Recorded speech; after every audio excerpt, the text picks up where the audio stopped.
Bismillahirrahmanirrahim. Assalamualaikum warahmatullahi wabarakatuh. Saya Muhammad Zakir Ramadan, NIM 12040316558. Di sini saya akan menyajikan hasil makalah saya yang berjudul Hambatan dalam Komunikasi Persuasif. Apakah itu hambatan dalam komunikasi persuasif? Komunikasi persuasif menurut Deddy Mulyana adalah suatu proses komunikasi di mana terdapat usaha untuk meyakinkan orang lain agar berbuat dan bertingkah laku seperti yang diharapkan komunikator. Dengan cara membujuk tanpa memaksa, pada dasarnya komunikasi persuasif bertujuan untuk mengingatkan atau mengubah sikap dan perilaku sehingga fakta, pendapat, dan himbauan motivasional harus bersifat memperkuat tujuan persuasifnya. Bentuk komunikasi persuasif yaitu ada klaim, ada surat perintah dan data, iklan, pamflet, atau dakwah. Faktor-faktor yang ada dalam komunikasi persuasif. Yang pertama, analisis audiens.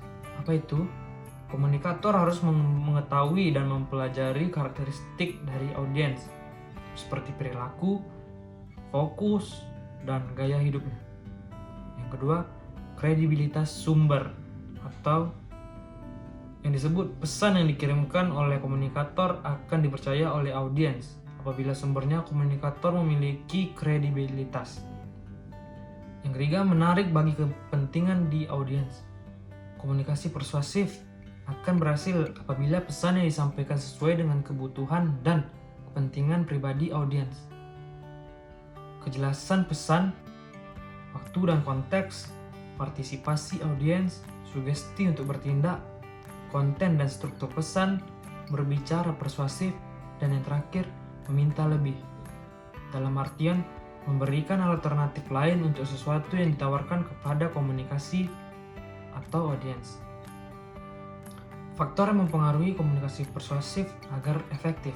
Yang pertama, komunikator. Pesan yang disampaikan harus masuk akal. Pengaruh lingkungan dapat mempengaruhi pola pikir seseorang sehingga kondisi lingkungan dapat mempengaruhi berhasil atau tidaknya komunikasi persuasif. Kejelasan, memikirkan secara cermat orang yang dihadapi, memilih strategi komunikasi yang tepat.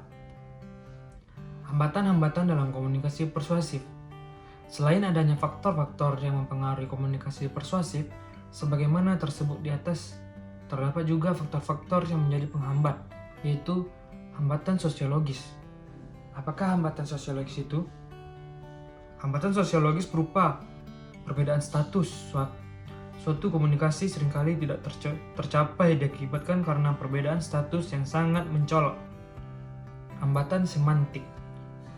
Hambatan semantik yaitu ketidakpahaman terhadap penguasaan perbendaharaan kata dan tata bahasa yang dapat menimbulkan miskomunikasi dan mispersepsi di antara orang yang berkomunikasi. Hambatan ekologis. Hambatan ekologis terjadi karena gangguan lingkungan terhadap proses berlangsungnya komunikasi. Hambatan antropologis. Hambatan antropologis terjadi karena perbedaan pada diri manusia seperti warna kulit, postur tubuh, budaya, dan lain-lain. Hambatan mekanik. Hambatan mekanik merupakan hambatan yang berasal dari media yang digunakan dalam berkomunikasi. Menurut Verdeber dan Celino, hambatan merupakan stimulus yang merintangi proses dalam berbagai makna. Hambatan yang dimaksud adalah hambatan fisik, hambatan psikologi, dan hambatan semantik.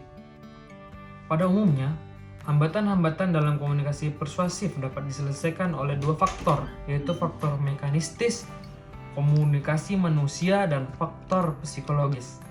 Selain itu, hambatan dalam komunikasi persuasif juga dapat diselesaikan dengan dogmatisme atau stereotip dan pengaruh lingkungan.